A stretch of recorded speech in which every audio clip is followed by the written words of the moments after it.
If, like us, you have a love for pro wrestling that borders on obsession, then you'll know how difficult it can be to explain to your non-wrestling friends and loved ones just why this is. After all, they will say with a look of scorn upon their face, isn't it just grown men and women bouncing around a ring in their underwear? Besides, you do know it's fake, right? What are you, 12? To which you will reply, that's stupid. You're stupid. The reason they wear the gear they do is for safety and to make sure they don't get dropped on their heads. And they don't bounce around a ring, they put on a goddamn beautiful ballet of violence. And it's not quote unquote fake. In fact, it's far more real than any TV show or movie that you waste your time watching. And no, I'm not 12, I'm 48 and would expect you of all people to know that, mother. As these occasional bouts of fisticuffs with your parents prove, it can be nigh on impossible to convince those in your life who haven't embraced the sweet science of grappling that it's worth the time or effort they need to put into even start. In this situation, it seems easier to retreat and give it up as a lost cause, but that's the coward's way out in our opinion. Did Ric Flair call it a day when he broke his goddamn back in a plane crash? No, he didn't. He got his shit together and was back in the ring within 8 months.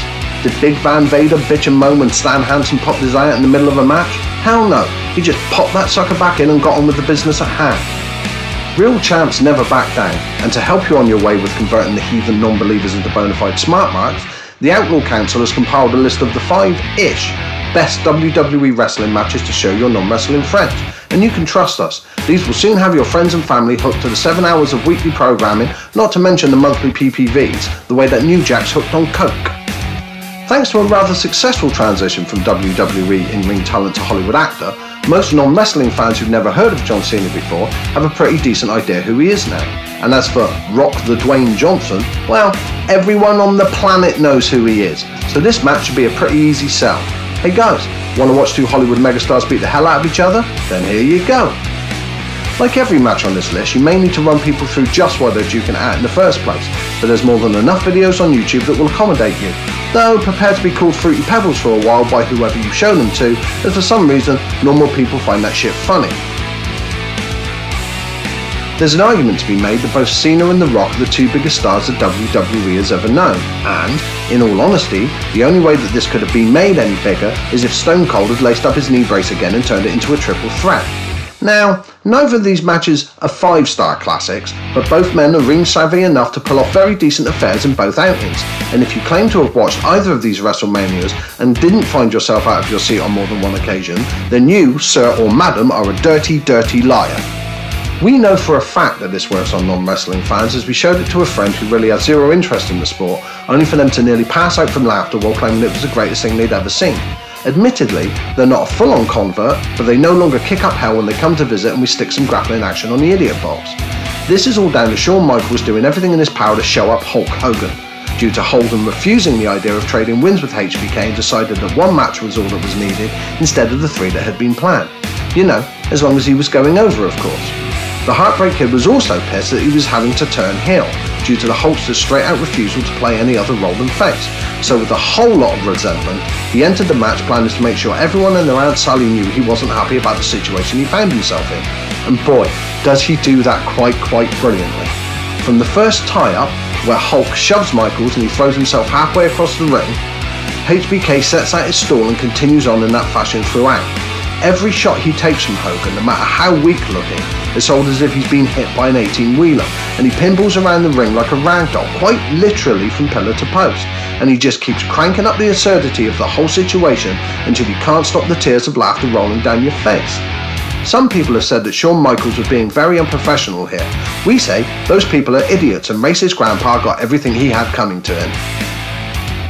Everyone loves a good underdog story, and Daniel Bryan capturing the WWE World Championship at WrestleMania 30 is the greatest underdog story of all time, even if the company didn't really see it that way to start with.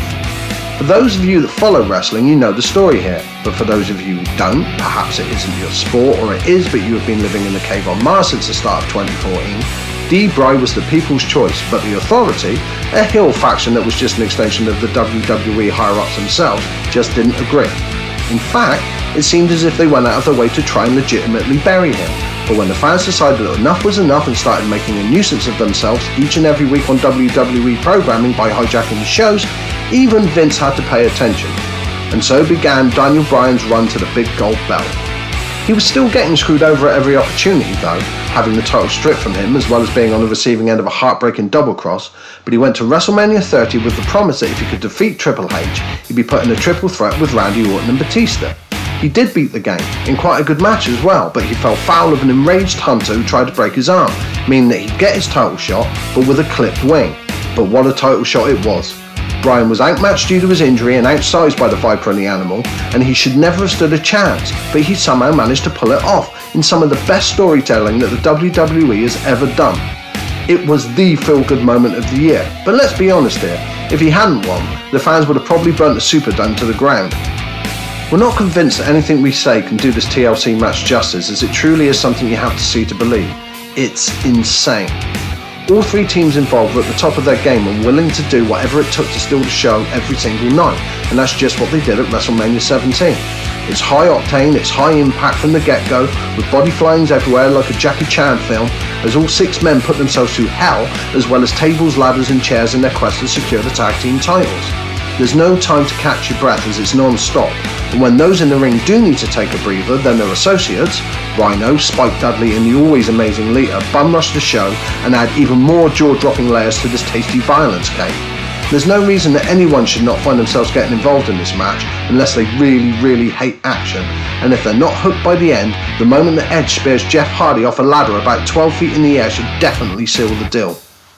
We weren't sure if we should put the previous entry in the top spot, but considering that a lot of people consider these two matches as the greatest of all time, who were we to argue? Across both wars, as that's what these were, both The Undertaker and HBK put on a masterclass in in-ring storytelling that New Japan Pro Wrestling would have been proud of. Both bouts are littered with near falls and genuine holy shit moments, and if you've managed to get your chosen person for conversion to this point in our guide, then they should be suitably mesmerised by every moment that unfolds in the ring.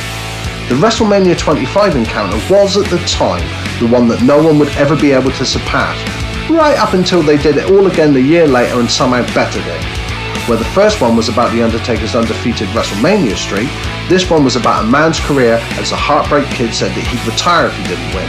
If you haven't seen these two matches, we won't ruin them for you. You can trust us when we say they deserve to be considered the greatest of all time, if for no other reason than that outrageous white suit Shawn Michaels wears to the ring. Only a true GOAT could have pulled that off. So there you have it. Those are the 5-ish best WWE wrestling matches to show your non-wrestling friends, and even though that title could have done with some work, we're pretty sure that this list can make a believer out of the most ardent wrestling atheist. But what do you think? Are we right? Are we wrong? Let us know down in the comments section, and if we've entertained you, then don't forget to share, like and subscribe.